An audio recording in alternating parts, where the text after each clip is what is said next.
¿Cómo están? Bienvenidos, buenas noches. Primer programa del mes de abril de Vía Pública en el horario prime del canal de noticias 24 horas. Esta noche, la política. Varias cosas pasaron el fin de semana.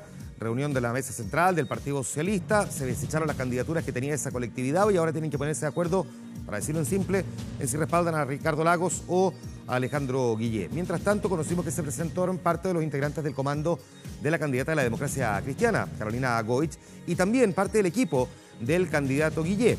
Además, Beatriz Sánchez formalmente empezó ya su discurso previamente tal, en tanto candidata de dos de los partidos del llamado Frente Amplio, con algunas novedades justo en medio del conocimiento de una nueva encuesta, la Adimark, que la muestra a ella ya con 2 puntos después de, digamos, una semana y media, que ni siquiera más que eso, de aparecer en el trabajo de campo de la encuesta para que ya empiece a figurar marcando. Ya vamos a hablar de política con nuestros invitados y cómo se proyectan las primarias. De hecho, nos gustaría que nos respondiera esta pregunta. Hay varias personas ya que lo han hecho, hartas en realidad, en nuestro fanpage en facebook.com/24horas.cl.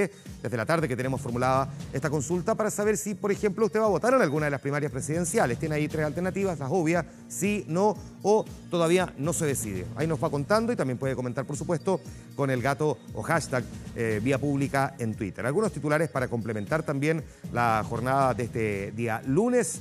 Es las 10 de la noche con 57 minutos. Así estamos comenzando. El ex dueño de la discoteca La Cucaracha, Bruno Betanzo, murió en un accidente automovilístico en Egipto. El Banco Central recortó la proyección de crecimiento en su informe de política monetaria. Chile crecería ahora entre 1 a 2% máximo, producto de la huelga en La Escondida.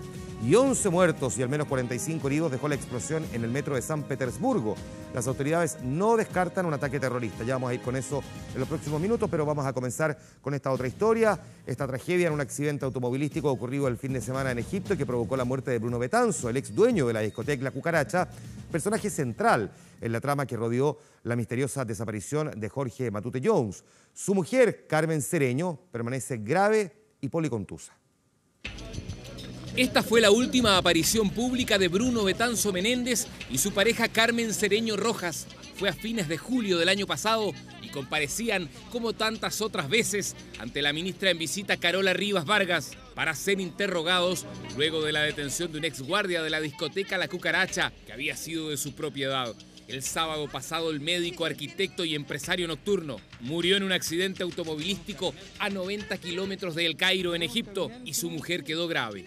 Hemos tenido conocimiento que el señor Betanzo falleció, su señora está policontusa, se está recibiendo el apoyo de nuestro consulado en Cairo. No tenemos más información y oportunamente el consulado colaborará en el traslado de los restos del señor Betanzo y en cualquier otra diligencia que la familia estime necesario. La defensa de la familia Matute Jones no sabe si su desaparición afectará el proceso, ya que la magistrada que lo lleva decretó en su oportunidad secreto de sumario y lo único que han conocido desde entonces son los informes periciales de las causas de la muerte del joven elaborados por el Servicio Médico Legal. Si la pregunta se me dice si la muerte, que lamento de Betanzo, lamento toda muerte, complica el proceso, no la puedo contestar, ni en positivo, ni en negativo, ni intermedio. Betanzo efectivamente era el dueño de La Cucaracha, apareció mucho en los primeros tomos de la investigación como un posible culpable. Investigaciones lo dejó a un lado. Carabineros, por su parte, dijo que se habría producido el hecho dentro de La Cucaracha, no que hubiera sido Betanzo el autor. Todo eso fue objeto de grandes polémicas, rumores, controversias, discusiones periodísticas, no periodísticas, etcétera, a la cual nosotros estamos ajenos. Para uno de los 7 jóvenes procesados inicialmente por la desaparición de Jorge Matute Jones, la muerte de Betanzo conspirará para que no se conozca la verdad. Mira, para mí son sentimientos encontrados. O sea, creo que las personas que me conocen saben que para mí la certeza de la verdad la tienen las personas que trabajan en La Cucaracha. Me alata por la familia de Jorge Matute de que las personas involucradas mueran sin contar su versión, no aparezca la verdad y que en el fondo que la única persona, o sea, la única forma de juzgar a estas personas va a ser, no sé, en otro mundo. Creo que es algo pendiente que queda acá y no me da satisfacción para nada. Sí, tengo rabia contra él, tengo rabia contra la gente que trabaja en La Cucaracha, pero pero no me alegra para nada. Aprehensiones que en todo caso la magistrado desestima. Betanzo, según ella, ya era un personaje agotado judicialmente en su causa. Si bien Bruno Betanzo es un personaje importante en esta investigación, toda vez que el propietario del lugar donde se perdió la pista de Jorge Matute, él ha sido innumerables oportunidades interrogado, reinterrogado, investigada su participación, donde muchos hechos que se le imputaban fueron descartados precisamente por el reconocimiento que habían hecho las personas que tuve yo en esa oportunidad detenida de haber falseado la información a su respecto. Tuvo la calidad de inculpado y las veces que declaró conmigo también fue en esa calidad de inculpado. No tenía en carpeta volver a citarlo, como les cuento, hasta este momento habíamos agotado las diligencias con él el año pasado y de ahí en adelante nos habíamos dedicado a una nueva línea investigativa en la cual no necesitábamos por ahora su presencia. A 17 años de los hechos, muere otro protagonista sin que la verdad judicial vea la luz. Fue en la discoteca de Betanzo la noche del 20 de noviembre de 1999, donde se vio por última vez al estudiante de ingeniería forestal. Tenía 24 años Jorge Matute Jones, cuyo caso volvió a tener inusitado impulso. El 2015, luego de que se cambiara la causa de su muerte de indeterminada a intoxicación con pentobarbital.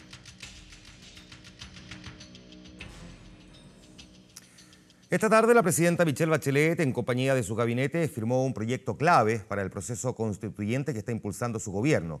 Se trata de la reforma que busca habilitar al próximo Congreso para que defina el mecanismo definitivo por el cual se va a realizar el cambio a la Constitución política. Entre las alternativas que tendrán los futuros parlamentarios, quienes serán elegidos en noviembre de este año, está una comisión compuesta por ambas cámaras, una convención constituyente mixta, parlamentarios, pero también ciudadanos, la ya conocida Asamblea Constituyente y finalmente la opción de convocar a un plebiscito público para que sea en el fondo la gente la que escoja entre las tres alternativas anteriores. Vamos a escuchar a la presidenta Bachelet. Prepararemos una propuesta de nueva constitución que recoja el resultado de la base ciudadana, que expresan el sentir de la ciudadanía. Y estamos cumpliendo con cada uno de nuestros compromisos y seguiremos de la misma manera hasta el final de nuestro gobierno, porque no vamos a fallarle a Chile, ni a nuestra democracia, ni a nuestra historia. La idea está tomando fuerza y en la Cámara de Diputados ya lo están dando por hecho. Los parlamentarios aprobarían una comisión investigadora para indagar el fraude en Carabineros y uno de los primeros invitados sería el ex general director Gustavo González Yure, alto oficial que estaba a la cabeza de la institución cuando operó con mayor fuerza la supuesta organización criminal. En 2011, Gustavo González Yure asumió después de la abrupta salida del general Eduardo Gordon. Desde septiembre se posicionó a la cabeza de Carabineros de Chile, eso hasta el 2015, justamente la fecha que hoy está en la mira por la millonaria triangulación ilegal de fondos al interior de la institución. En teoría, el desfalco ocurrió entre esos 4 años, aunque hay voces que aseguran que las malversaciones se partieron incluso en 1995. El general González Yure no solamente le dé una explicación a la institución, sino que le dé una explicación al país. ¿Por qué en su periodo se produce esta estafa? Esa es la razón por la que diputados de la Comisión de Seguridad ya adelantaron la invitación del ex general director de Carabineros, Gustavo González Yure, a una comisión investigadora cuya votación para hacerse efectiva se llevará a cabo este martes. Más del 80% del presupuesto Carabineros se va en remuneraciones y por lo tanto había que tener un sistema más adecuado para poder controlar adecuadamente este tipo de pagos. En su calidad de general director, González Yure nombró como director de finanzas de la institución al general Flavio Echeverría, hoy en prisión preventiva y quien según la Fiscalía tiene más que responsabilidad de mando en el caso fraude, pues aparece nombrado por imputados en más de una declaración, a lo menos conociendo las transacciones ilegales. Hoy en retiro, González Yure aparece como gerente general de la Mutualidad de Carabineros, cargo que asumió propuesto por Bruno Villalobos, el actual general director, solo 2 meses después de dejar el alto mando institucional. La Mutualidad es una corporación de derecho privada creada para ofrecer seguros al personal y cuyo patrimonio asciende a los 123.000 millones de pesos. Hay muchos generales que siguen trabajando ligados a la institución, de una manera directa o indirecta. Y me parece bien, porque son personas que todavía pueden aportar mucha experiencia, conocimiento, y son personas todavía que pueden seguir perfectamente trabajando, no mueren de alguna manera por el hecho de dejar el servicio activo. Y por lo mismo Carabineros activo toma decisiones justamente con estos carabineros que dejan de ser activos, y eso obviamente es algo que hay que preguntárselo a Carabineros. Pero también hay más. Los parlamentarios no descartan invitar a excontralores. Yo creo que también otro de los aspectos que es necesario revisar el tema de las licitaciones. Ya han salido algunos antecedentes sobre irregularidad de licitaciones. Yo creo que otro elemento y foco. En el caso fraude, el próximo 10 de abril, el fiscal Eugenio Campos formalizará otros 15 involucrados y ya se fijó una nueva fecha para otros 10. Para el día 2 de mayo, a las 9 de la mañana, también respecto a otros 10 imputados que van a ser formalizados por diversos ilícitos, entre otros malversación de caudales públicos, asociación ilícita y lavado de activos. Más de 13.000 millones de pesos y hasta ahora 35 personas, entre exoficiales y civiles, señalados judicialmente. El recuento de un millonario desfalco del que aún no se ha dicho la última palabra. La Organización de Estados Americanos declaró hace algunas horas que en Venezuela hay una grave alteración inconstitucional del orden democrático. Fue aprobada en total por 17 de los 21 países que estaban presentes al momento en la sala, y después de una serie de trabas que encontraron durante la jornada, porque justo a partir del mes de abril, la presidencia pro tempore por 3 meses del organismo multilateral dentro de nuestro continente es encabezado por Bolivia, país que, como sabemos, apoya directamente al gobierno del presidente Nicolás Maduro. Hay que señalar respecto de esto que hay varias naciones, entre ellas la República Dominicana, Bahamas, Belice y El Salvador, que tomaron la determinación de abstenerse de esta votación. Como sea, en medio de todo esto, el presidente Nicolás Maduro decidió rechazar esta declaración, esta resolución de la OEA, dijo que es una grave alteración inconstitucional en el país y que este organismo se ha convertido en un tribunal de inquisición. En medio de esto es que hemos conocido también de reuniones bilaterales que están sosteniendo los embajadores de Venezuela con distintos países. Entre ellos, de pronto, el canciller Heraldo Muñoz aquí en Chile recibió al representante diplomático de Chile en Venezuela, Pedro Ramírez, quien fue llamado a informar tras agudizarse la semana pasada esa crisis política y económica. El ministro de Relaciones Exteriores dijo que la Cancillería decidió no dar fecha de regreso al diplomático chileno, por lo que su llamado a informar es por tiempo indefinido, una medida que forma parte de la manera en que el gobierno chileno expresa la molestia o inquietud de Chile por la situación que enfrenta el pueblo venezolano. Hasta ahora, solo Perú ha retirado formalmente a su embajador. Otros países como el nuestro han llamado a sus representantes diplomáticos a informar, que es la imagen que estamos viendo en este caso. Escuchemos declaraciones. He reiterado la posición de nuestro país en el sentido de que es necesario el pleno restablecimiento del orden democrático en ese país hermano. Hemos llamado a informar a nuestro embajador en Caracas. Yo me he reunido con él esta mañana y le he indicado que no tiene fecha de regreso a Venezuela. Es decir, su llamado a informar es indeterminado. Sobre la situación de Venezuela o la posición del gobierno de Chile en relación con ello, las personas que son autorizadas para hacer las declaraciones son implicadas. No hay todavía fecha de regreso. A ver, es una determinación que tomó el canciller. Naturalmente yo no soy el que la voy a cuestionar. Los chilenos allá viven la situación que viven todos los venezolanos, ¿no? Unos viven mejor, otros viven peor. Todos lo sabemos, la situación es muy complicada. Y seguirá haciéndolo porque por ahora la declaración de la OEA queda en eso, pero no toma alguna determinación específica respecto de cómo avanzar para de alguna manera contribuir a la alteración que en estos momentos se está viviendo esa nación. El Banco Central aplicó un fuerte recorte a su proyección de crecimiento económico para este año, situándolo en un rango de entre 1 y 2%. En su primer informe de política monetaria de este año, el ente rector estima una expansión del Producto Interno Bruto de entre 1,5 y 2,5%. Y dentro del cálculo, la paralización de la minera La Escondida por 43 días tuvo un efecto muy importante. Le resta a la economía nacional 0,2 puntos porcentuales. Producto de la huelga del yacimiento de cobre más grande del mundo, según el Banco Central, se espera un primer trimestre sin crecimiento. Con miras al próximo año, el pronóstico es un poco más optimista. Las estimaciones sitúan a la economía chilena creciendo entre el 2,25 y el 3,25%. Respecto a la inflación, el Banco Central espera un IPC este año de un 2,9% y un precio del cobre en los $2,55 la libra. El ministro de Hacienda también se refirió a este recorte, destacando que la demanda interna no sufre cambios con respecto al informe anterior. quiero mencionar la rebaja de proyecciones que hacen. Como ustedes saben, el rango de crecimiento baja de 1,5 a 2,5 a un rango de 1 a 2. Eso es relativamente esperado, dado lo que hemos tenido en varios temas, la huelga de escondida, los incendios y otros factores.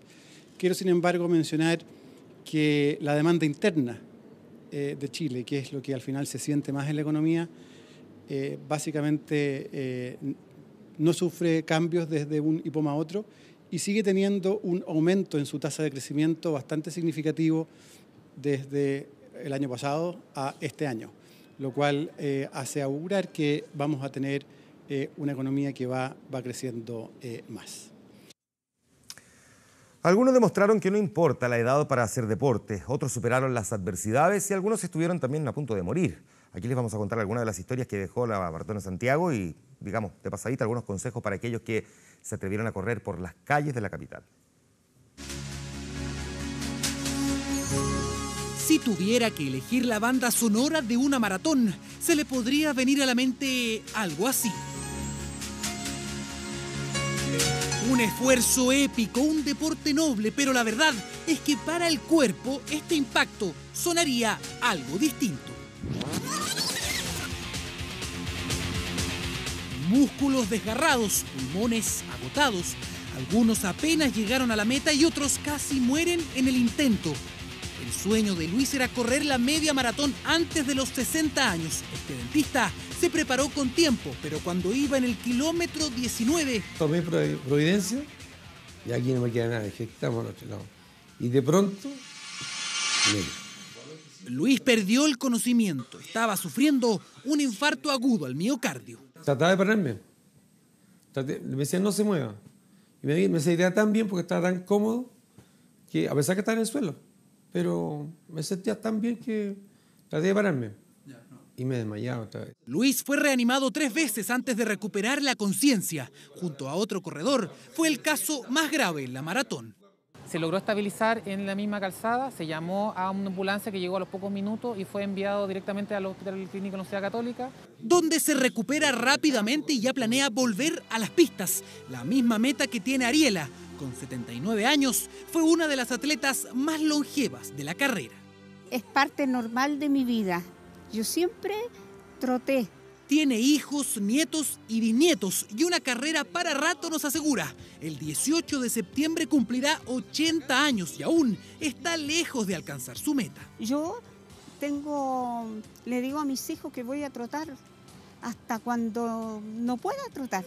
Ella sacó la cara por los adultos mayores que se sumaron al desafío. Es que no me gusta hacer el ridículo, llegar, cansarme, no.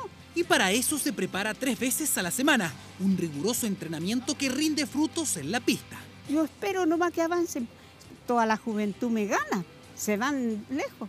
Pero yo por el medio camino me voy encontrando con toda la juventud, gorditas, cansados, pololos, que no queden las niñas, seguir, no, yo ya no doy, mira la señora cómo va trotando al lado tuyo, le dice, dale nomás, yo le digo, bueno, siga trotando nomás. Ariela asegura que a 24 horas de la maratón no le duele nada, pero hablamos con especialistas y sí es necesario recuperar el cuerpo. Los 3 puntos más importantes son: 1, mantener la hidratación por 48 a 72 horas.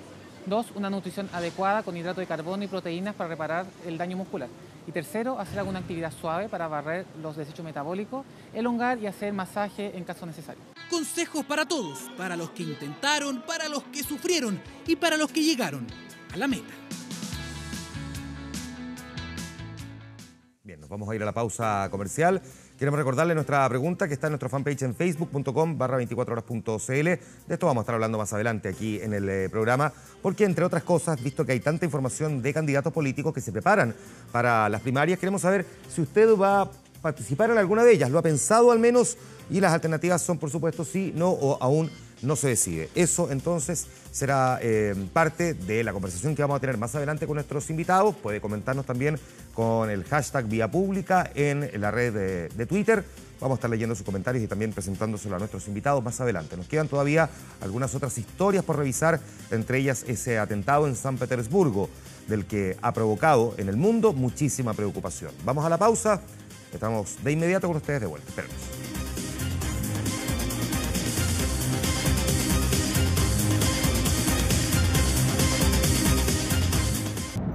internacional, 11 personas murieron y 45 resultaron heridas luego de que una bomba casera explotara en uno de los vagones del metro en San Petersburgo, que es la segunda ciudad en importancia de Rusia. Las autoridades abrieron una investigación por este acto terrorista registrado en una de las sedes de la Copa Confederaciones que va a jugar precisamente la selección chilena. Это типа технология горит. Это невозможно реально. Восстание уже перекрыто. Estaba lleno de humo y cundía la preocupación, pero nadie imaginaba que a una estación de distancia la desesperación era total.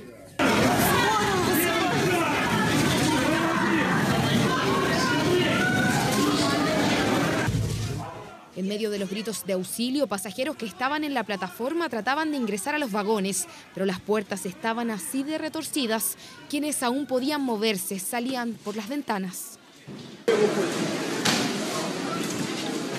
Una bomba casera había explotado en un vagón del metro que circulaba entre la estación Instituto Tecnológico y Zenaya, en una de las líneas más frecuentadas en el centro de San Petersburgo, la segunda ciudad más importante de Rusia.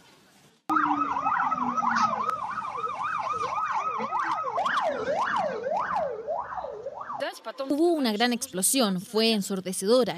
Vi que estaban sacando víctimas. Una persona había perdido las extremidades. Todo era muy complejo. Cuando me di vuelta, vi que había un gran número de personas tiradas. Había cadáveres. La explosión se produjo cuando eran 20 para las 3 de la tarde. El maquinista, pese al estruendo, siguió hasta la plataforma siguiente, lo que posibilitó el rescate y la asistencia de las víctimas. Todas las estaciones fueron cerradas al público. Afuera, la angustia tenía en vilo a cientos de personas. No hay señal de celular. Mi hija tenía que regresar de sus estudios a las 4, pero no hay conexión. El Comité de Investigación ruso abrió una indagatoria por acto terrorista mientras el presidente Vladimir Putin, que visitaba esa ciudad, entregaba sus condolencias. La policía y los servicios especiales están haciendo todo lo posible para determinar las causas del incidente. Poco más tarde se daba a conocer que 20 minutos después de la explosión, otra bomba fue encontrada camuflada bajo un extintor de incendios. Se descubrió un artefacto explosivo de fabricación casera y fue desactivado en una estación cercana. La seguridad fue reforzada en los medios de transporte de Moscú, la capital de un país que ya ha sufrido otros ataques similares en las últimas décadas. Las cámaras de seguridad captaron al supuesto autor del atentado, que todavía no ha sido reivindicado, pero podría estar en conexión al grupo terrorista Estado Islámico, que llamó a atacar Rusia luego de su intervención en la guerra siria en apoyo al régimen de Bashar al-Assad. De ser así, este sería el primer atentado explosivo de ese grupo radical islámico en suelo ruso. Y al margen de todas las consideraciones respecto a los enfrentamientos que ha habido precisamente con Rusia y el comportamiento de su presidente respecto de la geopolítica, la situación que se ha visto en Crimea, la realidad de Ucrania, esto instala un componente adicional de preocupación, visto que San Petersburgo, como decíamos, es una ciudad no solamente la segunda más relevante después de Moscú, sino que además se instala justo cuando no solo se va a jugar la Copa Confederaciones, sino que el próximo año también el Mundial, y por lo mismo hay una gran cantidad de turistas que en estos momentos al menos están repensando esa posibilidad de viajar. El candidato oficialista Lenín Moreno va a asumir la presidencia de Ecuador luego de ser confirmada su victoria en la segunda vuelta, en un desenlace que recién se definió en las últimas horas con el conteo casi total de los votos.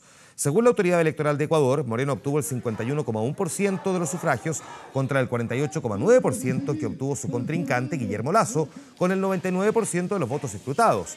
La oposición, en todo caso, anunció que va a impugnar los resultados, alegando que existió una discrepancia significativa entre las encuestas a pie de urna y los resultados reportados que dieron como ganador a Moreno, un hombre que es parapléjico desde hace casi 20 años tras recibir un disparo producto de un asalto.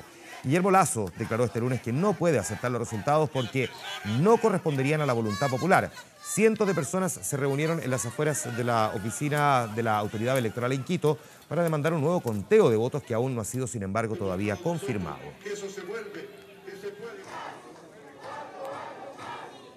Lo que se convierte, sin embargo, en un problema, entre otras cosas, porque, como se sabe, en la primera vuelta también hubo denuncias de fraude electoral.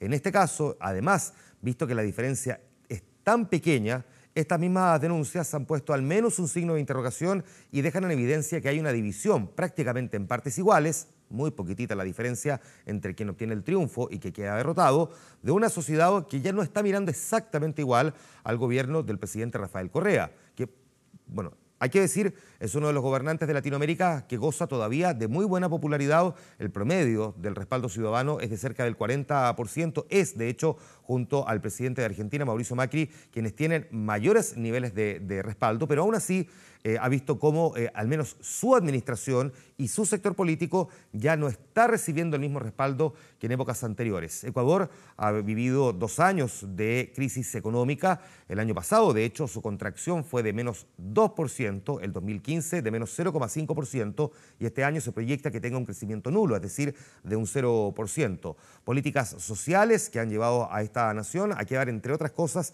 con un déficit estructural importante de cerca de 7.000 millones de dólares, de acuerdo a los cálculos hechos por los expertos internacionales. Una nación que está viendo cómo un presidente que, a pesar de que tenía posibilidades de presentarse a la reelección, toma la decisión de dar un paso al costado. De hecho, no uno, sino que varios, porque ha dicho que se va a ir a vivir a Bélgica, que es la tierra originaria de su mujer, para tomar distancia de la situación política. Habrá que ver entonces cómo su ex vicepresidente, una vez confirmado ya en el cargo como presidente electo, toma una nación que empieza a mostrar ya las grietas y las fragmentaciones de una realidad particularmente económica y social que no es equivalente a la que se vivía hace algunos años.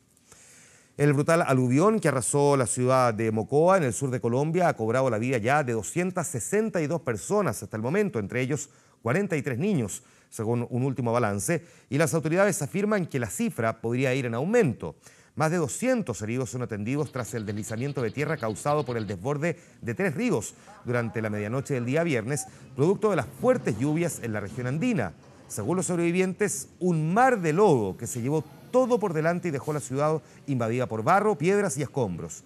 Con el lodo aún no totalmente seco, continúan las labores de búsqueda para encontrar sobrevivientes. Funcionarios de la Cruz Roja colombiana han dicho que aún están dentro de la ventana de las 72 horas posteriores a un desastre de esta naturaleza. Sin embargo, durante este lunes, las probabilidades de encontrar sobrevivientes comenzaron a bajar dramáticamente.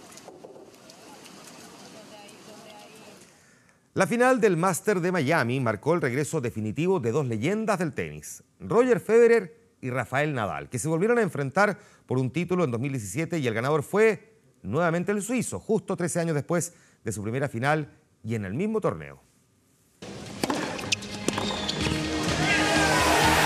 Señoras y señores, este suizo lo vuelve a hacer.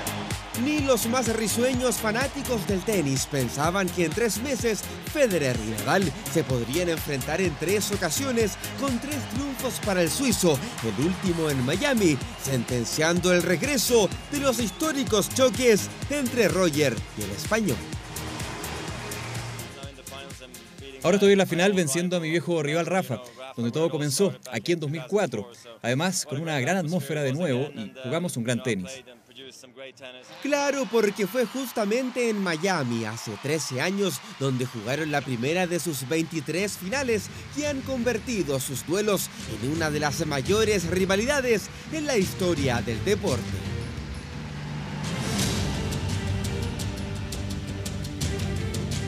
Grand Slams, Masters, muchas historias y anécdotas, pero también puntos para el recuerdo.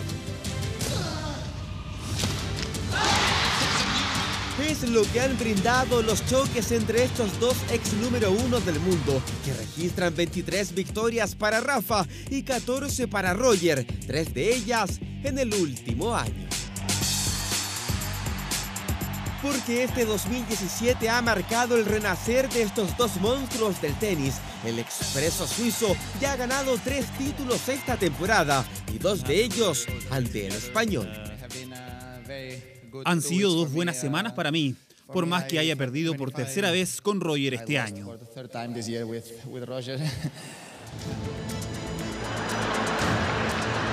La lesión que sufrió en Wimbledon 2016 y lo dejó fuera de los Juegos Olímpicos amenazaba con terminar su carrera, pero hoy se ha convertido en el ave fénix del tenis a sus 35 años. Si bien ahora juega menos torneos, cuando está en la cancha vuelve a ser el invencible Federer. la crónica nacional, la política, lo que ha ocurrido en el mundo, el deporte también. Vamos a hablar de vuelta de las candidaturas presidenciales. Hoy día tuvimos varias novedades y además la publicación de una encuesta. Eso lo vamos a ver a la vuelta de la pausa. Antes, la tecnología de Ford nos conecta el ayer. Hoy conocimos de digamos, el paso que da del periodismo a la política la periodista Beatriz Sánchez, ahí en Plaza Italia, donde lanzó su precandidatura presidencial para competir en la definición interna del movimiento del Frente Amplio. A pocos días de dar a conocer su opción, aparece de hecho irrumpiendo en la encuesta Adimark, una medición que sigue siendo liderada por Sebastián Piñera. De periodista y conductora aspirante a La Moneda, Beatriz Sánchez aceptó finalmente ser candidata presidencial. Ella es ahora oficialmente la carta del movimiento autonomista y Revolución Democrática. Yo lo que quiero decir es que confío en ustedes, en mujeres, hombres de Chile, para que nosotros tomemos las decisiones de lo que queremos. Esto recién comienza y hay mucho trabajo. Y escúchenlo bien, vamos a ganar.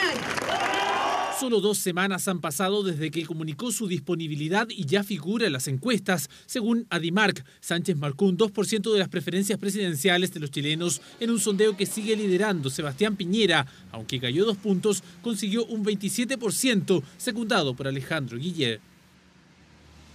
El candidato del Partido Radical este lunes presentó su equipo político estratégico. Allí también hubo presencia de independientes, socialistas y militantes PPD. Es verdad que recibió un poquito fuego amigo.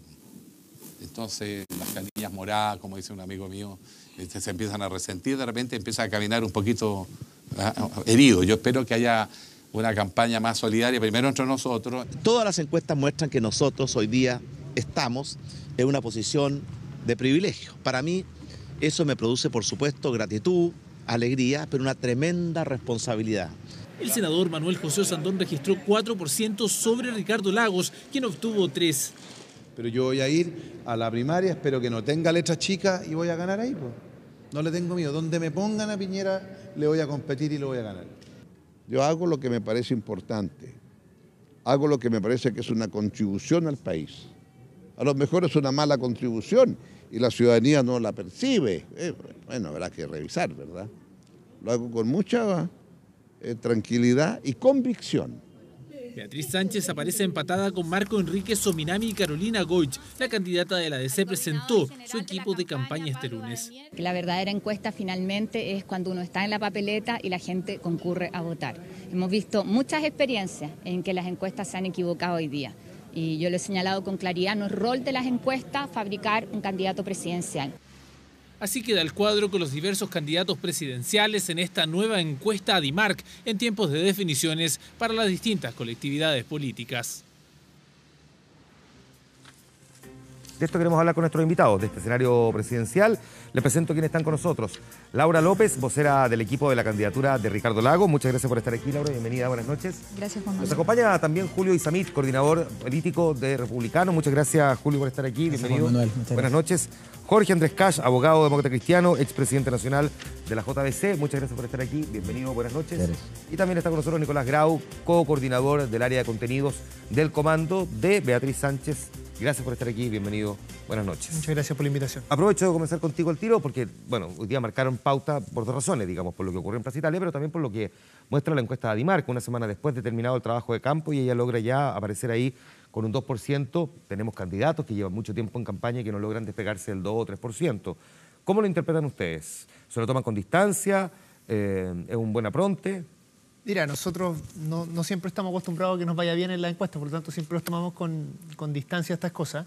La noticia yo creo que es mejor todavía, porque está la otra encuesta, ¿no es cierto?, que es una encuesta que es más es semanal, que es menos confiable, en fin, y que ya nos da un 4 porque esta encuesta... La encuesta académica. Claro, que tuvo un campo en que no alcanzamos a desplegarnos totalmente. Pero yo diría que es una muy buena noticia, pero mucho más importante que las encuestas, yo creo que es lo que uno ve en las calles, en el fondo. El acto que nosotros hicimos en que se empezó a aglomerar gente ahí, había alguna gente de nuestras organizaciones, pero se notó mucho la ciudadanía. Yo no sé, con la gente que converso, con las distintas personas, en el fondo uno ve que es una candidatura que genera mucha confianza, hay un anhelo por honestidad, por frescura en la política, por representar una posibilidad de cambio en el país, ¿no es cierto? Y yo creo que eso es lo que se ha visto reflejado. Yo estoy seguro que este número en el que estamos partiendo es un número que va que va a crecer con mucha rapidez. Voy a hacer un barrido por varias cosas que pasaron el fin de semana. Voy a seguir contigo ahora, porque tuvimos una reunión del Partido Socialista donde finalmente, podría decirlo de manera más elegante, pero lo voy a decir como es nomás. Se desecharon las candidaturas de Atria e Insulza porque no tenían, digamos, tanto sustento o no tenían mucho sustento en las encuestas. Y ahora tienen que definir el Partido Socialista si respaldar a Ricardo Lagos o a Alejandro Guillén. Me gustaría saber cómo se mira desde el comando de Ricardo Lagos, que un partido tan histórico, tan históricamente cercano a Ricardo Lagos, hoy día está evaluando si respaldarlo a él o a una figura como Alejandro Guillén, o como algunos dentro del Partido Socialista, cercanos a Lagos, han considerado el exceso de pragmatismo frente a la cercanía ideológica del candidato. Sí, yo creo que, bueno, esto es el pleno del Comité Central del Partido Socialista, que cuenta con su autonomía propia. Estamos hablando de que los 120 militantes que componen el pleno fueron electos en una elección donde votaron 32.000 personas, entonces tiene su peso orgánico, pero nosotros desde el comando estamos mirándolo más bien, porque no nos hemos inmiscuido en este proceso propiamente tal. De hecho, yo, que era miembro del Comité Central hasta la semana pasada, voté en favor de mantener arriba la consulta porque me parecía que a estas alturas ya no era mejor mantenerla arriba que bajarla. Pero esto de que el Partido Socialista, que es un partido tan cercano a Ricardo Lagos, la verdad que el Partido Socialista, si bien no ha tomado una definición oficial, sí cuenta con muchos de sus militantes respaldando la candidatura de Ricardo Lagos hoy en día. De hecho, hay muchos militantes tanto en las cámaras, en la Cámara Alta, en la Cámara Baja, están los alcaldes, hay concejales, hay miembros a lo largo de toda la orgánica que están respaldando la candidatura de Ricardo Lagos. Entonces, este es como el absolutismo de decir que el Partido Socialista no está detrás de la campaña de Ricardo Lagos. Ahora, eso es una interpretación tuya, porque nadie lo ha planteado de forma absoluta. Lo que estoy diciendo es que si hay un hecho cierto, es que el partido tiene que resolver si va a respaldar a Ricardo Lagos, que es socialista. O sea, nadie hablaba del presidente PPD. En Chile hablaban de Ricardo Lagos, socialista, claro, o Alejandro Guillén. ¿Cómo se explica eso? Era como menos obvio, sí, que el partido debería respaldar a quien históricamente estuvo vinculado a su fila. Pero tú sabes que el Partido Socialista es un partido súper rico porque es bien especial. Dentro de él convergen muchas fuerzas, muchas ideas y muchos pensamientos distintos, y es así desde su fundación, cuando se funda como con 4 partidos socialistas distintos. Entonces, siempre hay una mixtura muy rica dentro del Partido Socialista y siempre hay una discusión muy profunda dentro del Partido Socialista. Y eso es lo que el Partido Socialista está discutiendo. Hoy en día hay algunos militantes que creen de que Guillén puede ser la mejor opción para el Partido Socialista y hay otros militantes que creemos profundamente que Lagos es la mejor opción para el Partido Socialista, y es una discusión que estamos teniendo. Y no por eso somos, o sea, somos todos del mismo partido, pero aquí la diversidad efectivamente siempre aflora en el Partido Socialista. Jorge, aprovecho de preguntarte también, porque ustedes presentaron hoy día en el comando de Carolina Goich a los integrantes del equipo que va a estar trabajando, entre varias otras cosas que pasaron el fin de semana, incluyendo lo del día de hoy. Carolina Goich no logra todavía avanzar en la encuesta, por lo menos en la encuesta de IMARC. Más allá de que esto es una fotografía del momento, que la verdadera encuesta, todas esas frases que uno escucha, ¿qué se está haciendo para poder darle más notoriedad y poder conseguir más respaldo ciudadano con la candidata? Sí. Mira, yo primero saludar al comando que hoy día se presentó públicamente, a la candidata, al jefe de campaña, al exministro Avenir, que renunció al gobierno en este gesto que yo creo que enaltece además a quienes han hecho ese esfuerzo, como al exministro Pacheco también de Energía. Juan Manuel, yo creo que esto es, yo de hecho invito acá que después conversemos y si armamos una empresa de encuestas, porque yo creo que te prometo que la incidencia que está teniendo la encuesta, cualquiera sea, es una cosa, en mi opinión, que está perdiendo todos los límites de la racionalidad política. O sea, hoy día esta conversación no es una, no, por favor, o sea, todos los programas políticos parten hablando sobre la encuesta del día. Y probablemente, perdona. No hago una crítica. Sí, sí. Pero probablemente porque históricamente en Chile, en todas las encuestas de candidaturas presidenciales, nunca las encuestas ADIMARC nunca se ha equivocado. Por eso te cito. No, está súper bien. Mi tema es otro. Yo creo que hoy día Carolina Goich, a tu pregunta, creo que precisamente ha renunciado a seguir el termómetro de la encuesta. Cualquiera sea. 2, 3, 4... incluso es posible que la Beatriz Sánchez suba mucho más rápido que la Carolina Goich.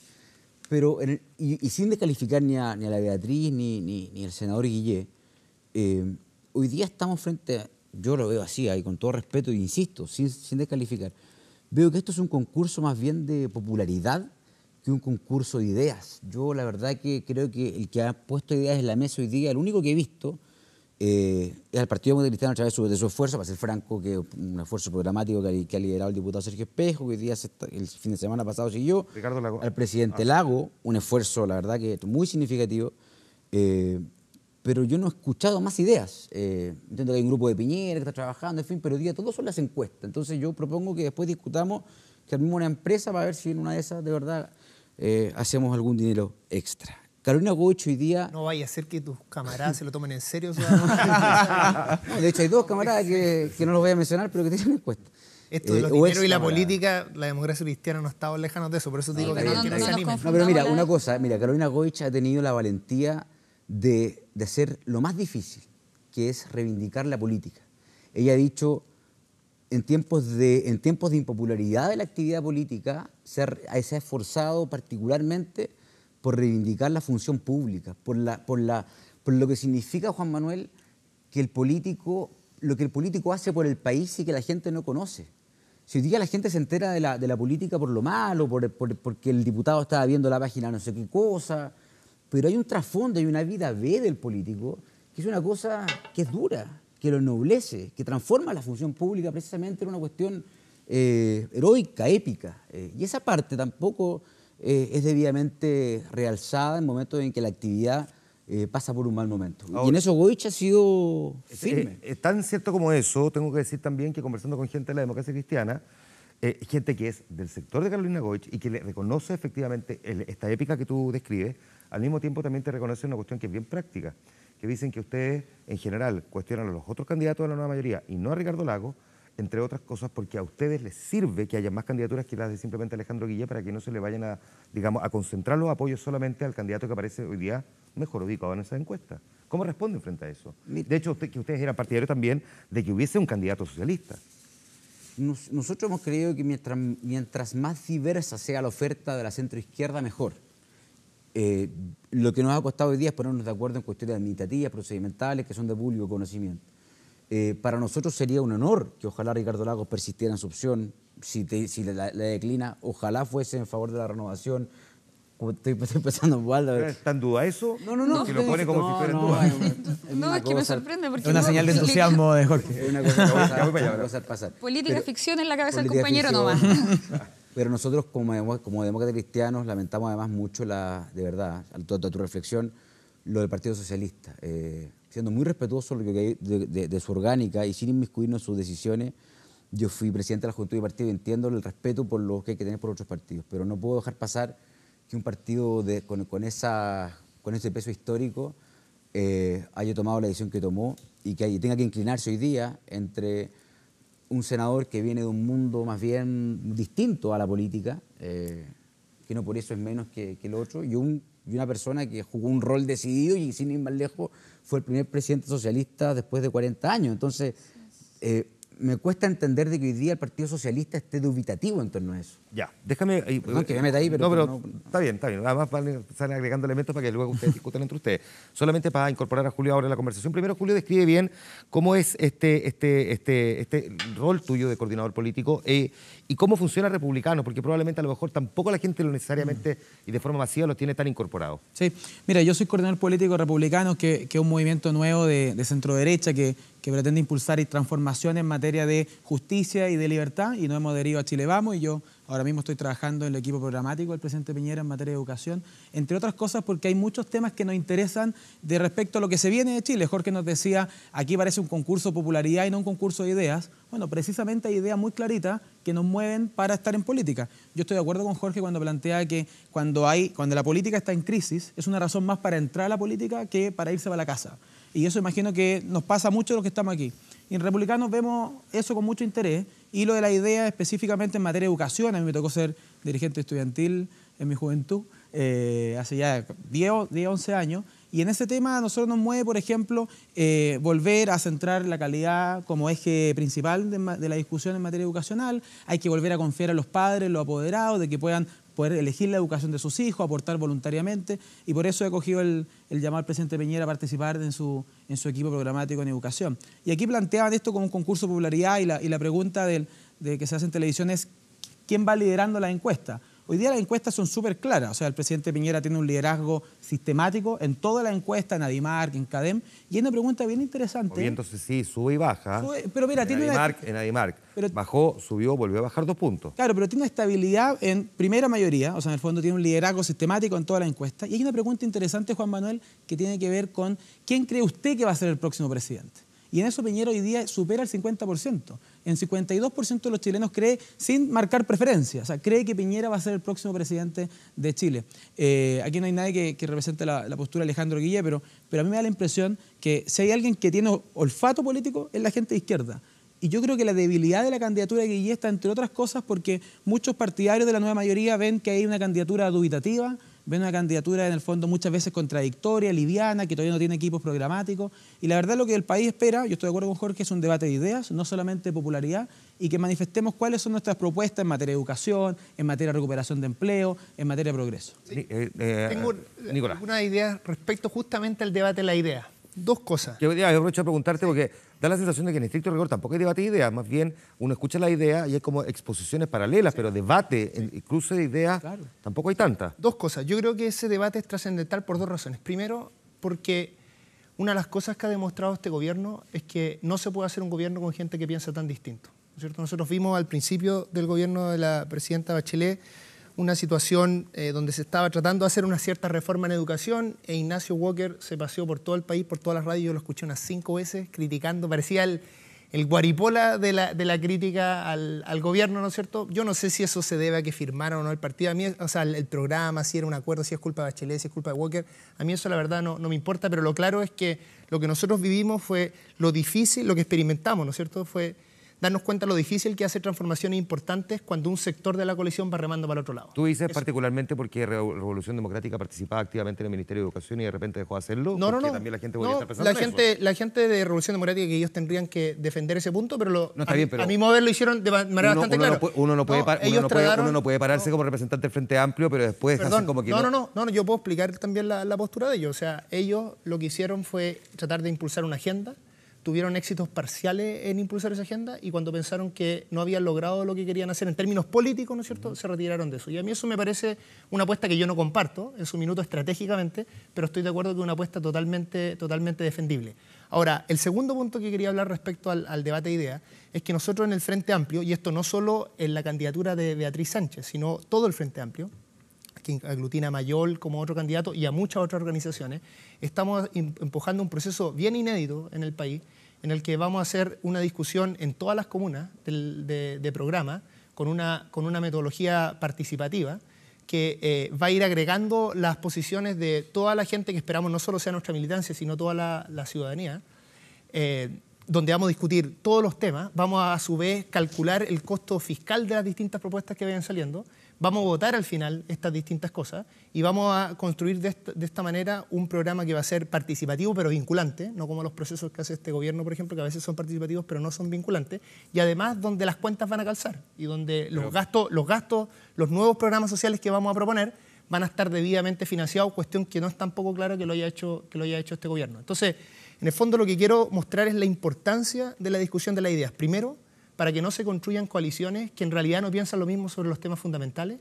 Y segundo, que es muy importante cambiar la forma en las que se discuten y se construyen las políticas públicas en este país. ¿No le podría pasar a usted la cuenta precisamente en esta última frase respecto de que salieron a buscar una candidatura popular? Precisamente porque habían personas que no estaban para nada de acuerdo con cómo Alberto Mayol había ido cobrando protagonismo y parecía ser el único candidato al Frente Amplio, que es una crítica que va a ser bien justo también, se la escuché en privado en varias conversaciones a gente de tu sector la semana antepasada. No, bueno, yo no sé quién habrá dicho esas cosas. Mi opinión es que la candidatura de Alberto ha sido un aporte al Frente Amplio, porque puso temas, porque además nos aceleró en una serie de cosas. Es una persona del mundo universitario, ¿no es cierto?, un académico, yo creo que aporta, sin duda alguna, y yo creo que eso está evidente. Entre otras cosas, nos apuró a nosotros en nuestro trabajo, ¿no es cierto? Y por el lado de la popularidad que tú llamas de Beatriz Sánchez, yo lo veo totalmente contrario. Yo creo que Beatriz Sánchez... ¿Tú crees que no es popular? No, por supuesto que es popular, pero no es esa la razón principal. El tema con Beatriz Sánchez, que si uno ve sus distintos... Nosotros lanzamos un video hoy día, ¿no es cierto?, que son sus distintas opiniones como periodista, ¿no es cierto?, pero una periodista con editorial, como ella siempre lo fue. Uno escucha esos videos y se da cuenta que en realidad Beatriz Sánchez siempre ha sido la vocera de nuestra idea, ¿no es cierto?, de una persona con opinión, y que además, lo que yo creo más importante, es que el que ella se vea entusiasmada por el Frente Amplio, en cierta medida para nosotros representa una invitación a otra gente como ella, ¿no es cierto? Gente que tiene opinión, pero que no necesariamente ha militado, que tiene una postura, que cree que tiene que haber cambio importante en el país, que cree que tiene que haber una política distinta, pero que no necesariamente ha militado hasta ahora. Entonces, en cierta medida, ella representa ese ciudadana ideal que a nosotros nos gustaría que se sienta llamada por este proceso participativo. Ya vamos a volver a este tema del debate de ideas, pero déjame preguntarte antes, Laura, a propósito de lo que estábamos conversando recién. Vamos ahora al PPD, ni siquiera quedémonos en el Partido Socialista. Hay dos figuras del equipo del comando Alejandro Guillé que se presentó hoy día, que está trabajando con él y que son del PPD. ¿Cómo se entiende que, por lo menos del partido que sustenta la candidatura de Ricardo Lagos, que es militante de ese partido, que durante las últimas semanas estábamos discutiendo sobre además si corría el riesgo o no de poder participar de las primarias si es que el partido no reunía las suficientes firmas para quedar inscrito y poder participar de ese proceso propiamente tal, tengamos al mismo tiempo gente del PPD que esté trabajando en la candidatura de quién va a ser contrincante suyo en esa primaria? Sí, estamos hablando de dos parlamentarios. Sí. Claro, resulta que yo creo que el PPD tiene que responder por eso, pero quiero recalcar además que el PPD hizo un trabajo de joyería logrando reficharse. Efectivamente, el partido logró unificarse por completo detrás de la campaña de Ricardo Lagos, al 98% de sus figuras, suponiendo que el 2% van a ser estos parlamentarios que estaban... No tiene 100 diputados el PPD, así que es bastante más que eso.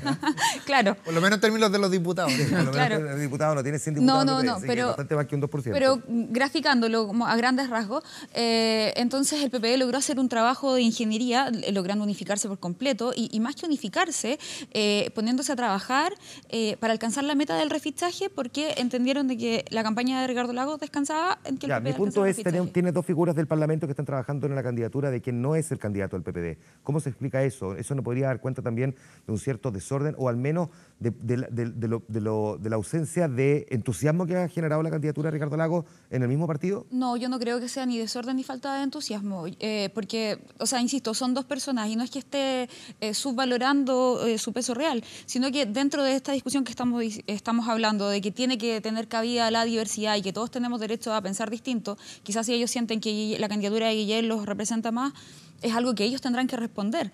Pero, insisto, por dos parlamentarios no podemos decir que hay desorden en el partido, en el PPD. Yo creo que el PPD ha hecho un trabajo súper bueno para ponerse detrás de la campaña del presidente Lagos. Entonces, ¿ustedes qué análisis hacen para explicarse el por qué Ricardo Lagos, la figura que fue expresidente de la República, que concitó en su momento tanto nivel de respaldo, hoy día no logre despegarse también en términos de apoyo más macizo? Sí, hay como mucha mitología negra alrededor de Ricardo Lagos y hay como mucha beligerancia también. De repente hay crítica muy injusta. Por ejemplo, no voy a entrar más en detalle en detalle en políticas específicas, pero, por ejemplo, se le trata muy mal por el tema del crédito con aval del Estado, porque fue el que creó el CAE y todo el cuento. Yo estudié con el crédito aval del Estado, yo estudié gracias al crédito aval del Estado. Haber estudiado con el crédito aval del Estado me permitió poder acceder a unas posibilidades de remuneración mayores a las que podría haber tenido sin el crédito, porque sin el crédito no habría tenido ninguna posibilidad de estudiar. Es una política pública a la que le falta, por cierto que le falta. ¿Se puede hacer mejor? Por cierto que se puede hacer mejor. Se puede hacer mejor hoy día, 17 años después. En ese tiempo, donde teníamos hasta senadores designados, era más difícil hablar de educación. No teníamos la efervescencia social que tenemos hoy en día. Entonces yo siento que de repente... Perdón, son solo 10 años el CAE. El CAE fue el 2005, 12 años, 11 años desde que se implementó el CAE. Es muy raro que una política pública para un crédito que uno lo paga en 20 años se tenga que revisar a los 10 años. Piñera estuvo dispuesto a sacar los bancos del CAE y un presidente del Partido Socialista fue el que puso los bancos del CAE. Yo creo que pensar que es una política pública... Yo el 2005 marché contra el CAE. Lagos y Vitar nos decían por la tele que éramos egoístas, que cómo no queríamos hacer esto, que era una buena política pública, y años después, pocos años después, un presidente de derecha, por una crisis del movimiento estudiantil, termina diciendo que está dispuesto a sacar los bancos. Oye, entonces a mí me parece que... tiene que ver con un proceso un proceso de evolución social también. O sea, las cosas no pasan por osmosis. No es que un día nos levantemos en la mañana y digamos, hoy hagamos todo... Lee los panfletos que nosotros entregábamos... Yo también fui estudiante. Lee los panfletos que nosotros entregábamos en las movilizaciones del 2005. Oye, yo también estuve en las movilizaciones. Te va a dar cuenta que en esas cosas que nosotros decíamos están parte de los grandes problemas que vivimos después. Nosotros decíamos clarito, el movimiento social, decíamos... No, si era mucha gente del movimiento social. Sí, claro, y decíamos, claro, no metan a los bancos en esto. Y después, 10 años después, un presidente de derecha es el que estuvo dispuesto a sacar los bancos. Eso demuestra que no fue una política pública y con el tiempo nos dimos cuenta que era mala, sino que desde el comienzo muchos advirtieron que era una mala política Andrés, algo querías agregar aquí también. Sí, agregar sin perjuicio de la pasión y la vehemencia que siempre ayuda al debate, ¿no es cierto? Pero si me permite un punto, Juan Manuel, que tiene que ver con esto, pero que va más allá, y perdona que lo haga, pero me parece fundamental. Hoy día la discusión, ante un vacío que se ve, Juan Manuel, de conducción, que en mi opinión es más o menos evidente, más allá de la crisis institucional. ¿Vacío de conducción política te refieres al presidente de la República? Eso es de lo que yo hablaba. Pero deja que se aclare primero. Deme un segundo. Me interesa mucho es que para efectos de lo que ustedes han planteado todo el rato en esta conversación, de que lo que la gente pide claridad en política, yo te hago una pregunta clara y espero una respuesta clara. ¿Te refieres al presidente de la República? Yo me estoy refiriendo a un vacío de conducción política en el Poder Ejecutivo. O sea, al presidente de la República.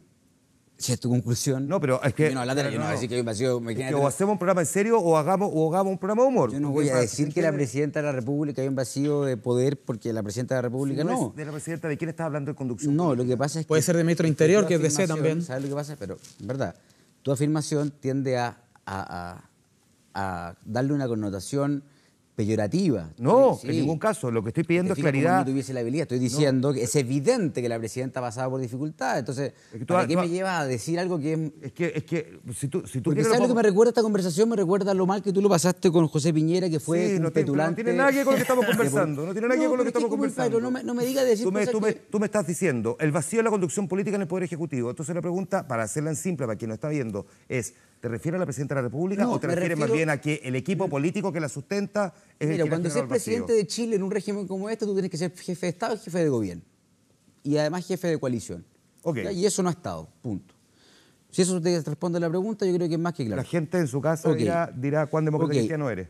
Eso, no, pero me imagino que es clarísimo, más claro imposible. Lo que te quiero decir es otra cosa, es la discusión hoy día... Y por eso te digo, cuando alguien escucha al presidente Lagos, el presidente Lagos marca el 5%.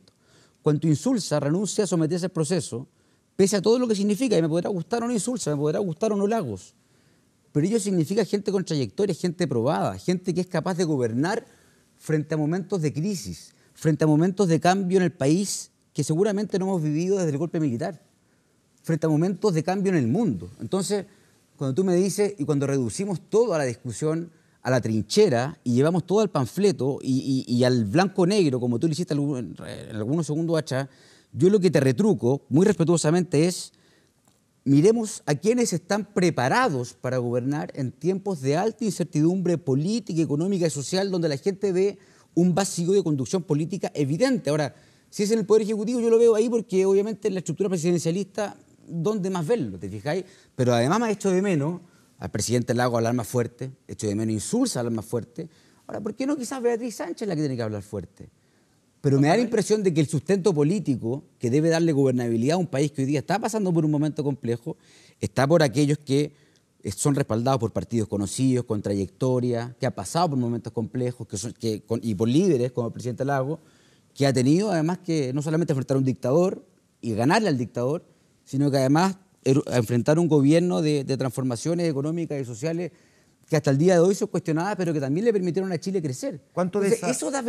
Eso da complejo reconocerlo y reivindicarlo. Da vergüenza a la gente de la Concertación reivindicar su obra en circunstancias que fue el periodo reconocido por los historiadores como el periodo de mayor crecimiento y prosperidad que ha tenido Chile en su historia. ¿Cuánto de esa descripción que tú haces puede tener que ver también con esto que uno podría denominar como una especie de archipiélago que viven los partidos de derecha pero fundamentalmente la nueva mayoría y especialmente la democracia cristiana, donde uno puede encontrar corrientes tan disímiles como Jorge Burgos, Mariana Elwin o Yasna Proboste. ¿Cuánto también de eso podría contribuir a esto que tú estás describiendo?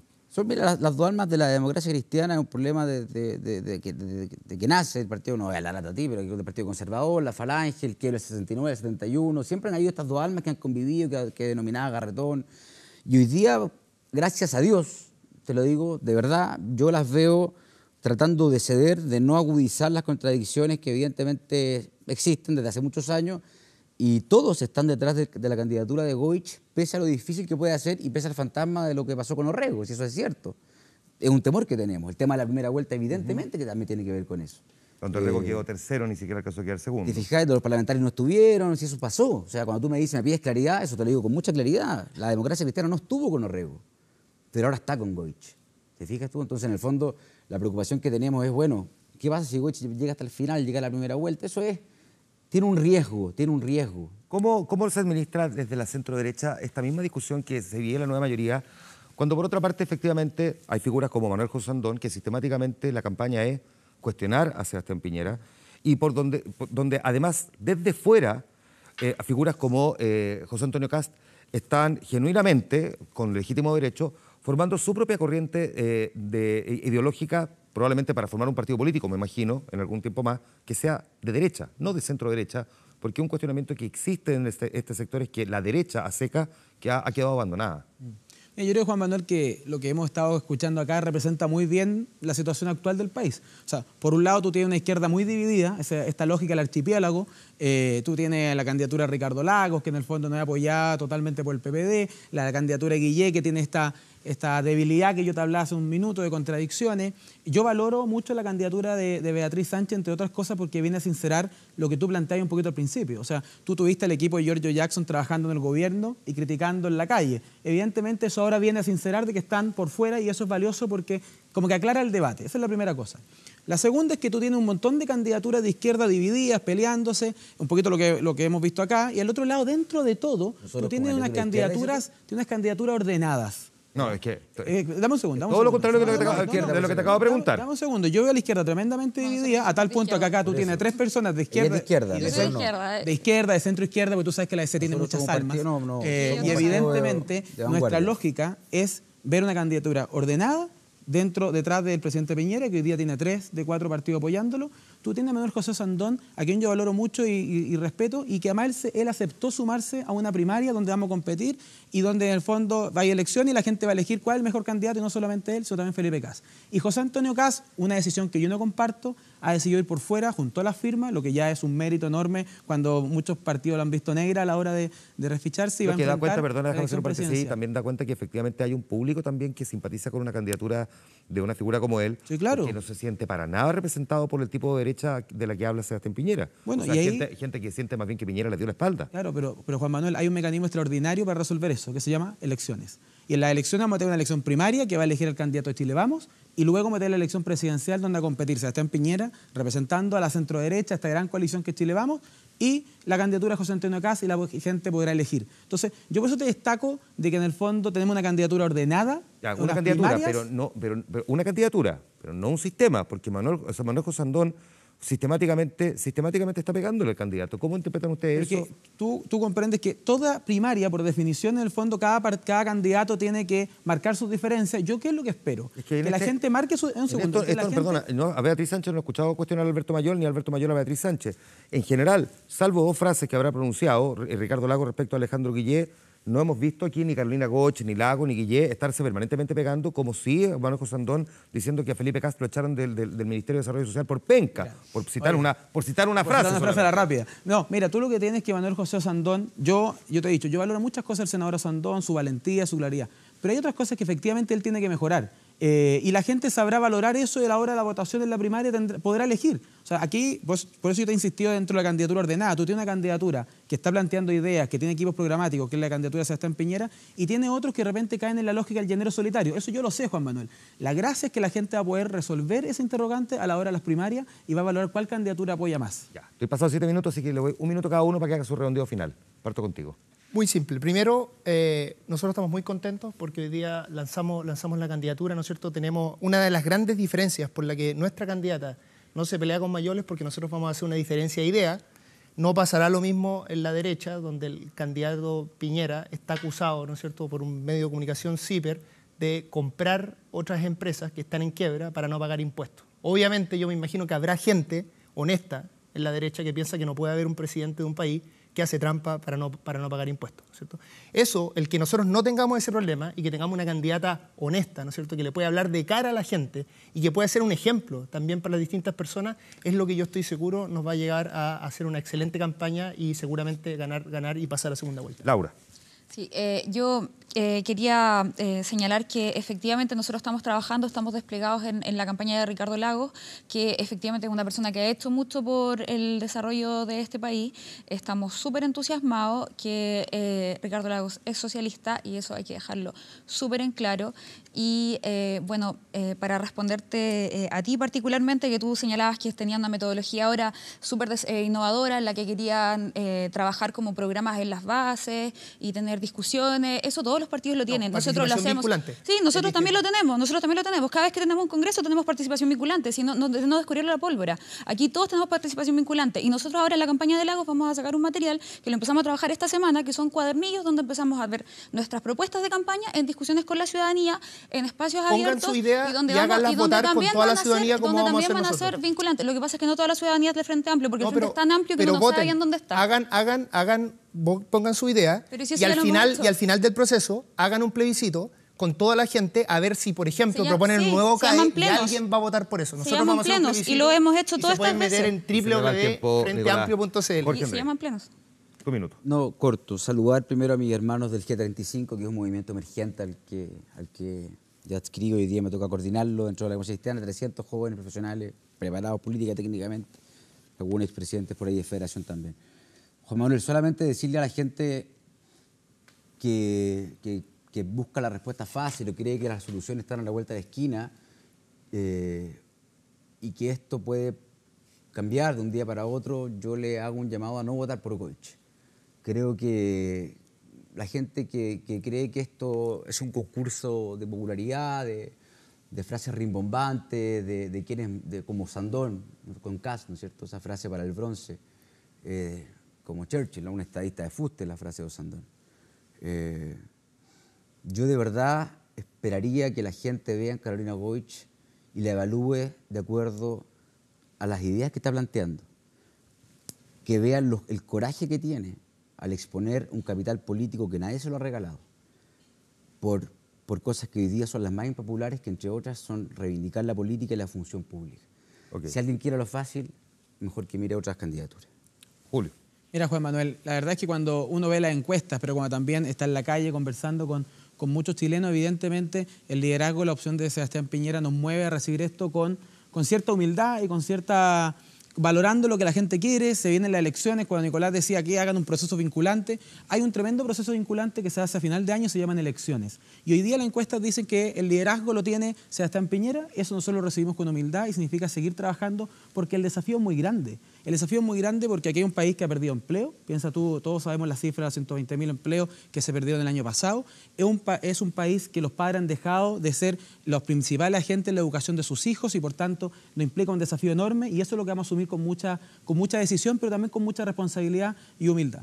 Perfecto. A los cuatro les quiero agradecer que hayan venido a conversar con nosotros aquí a Vía Pública. Vamos a la pausa, ya volvemos, espérenos que nos queda todavía programa.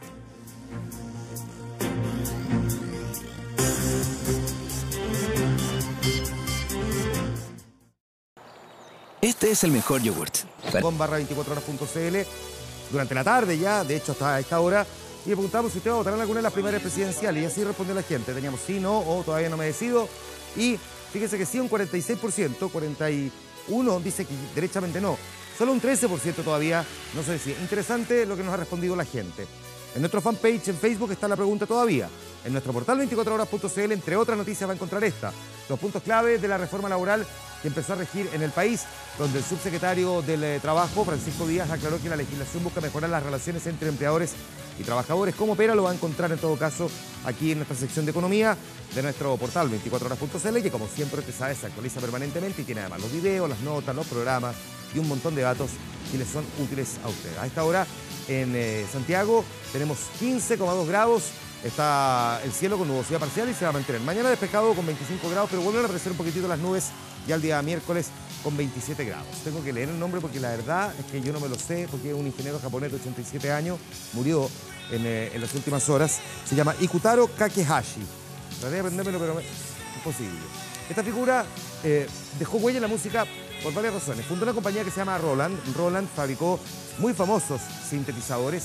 Esta canción, por ejemplo, que estamos escuchando de esta banda Europe, The Final Countdown, que incluye el sintetizador Roland, que mezclado con otro de Yamaha, produjo el tan clásico sonido de una de las canciones, si es que no la más famosa, de esta agrupación. No solamente creó estos sintetizadores que han sido tan utilizados en montones de canciones poperas, sino que también, entre otras cosas, el MIDI, que es un aparato que permite conectar digitalmente distintos instrumentos para también fortalecer y darles distintos tipos de sonido. Así es que un hombre que trabajó mucho detrás de la música, pero que en el fondo fue un verdadero líder que permitió que la música en tantas ocasiones suene como suena, por ejemplo, esta canción. Así nos vamos. Gracias por su sintonía. Nos encontramos mañana después de 24 horas central. Descansen, buenas noches.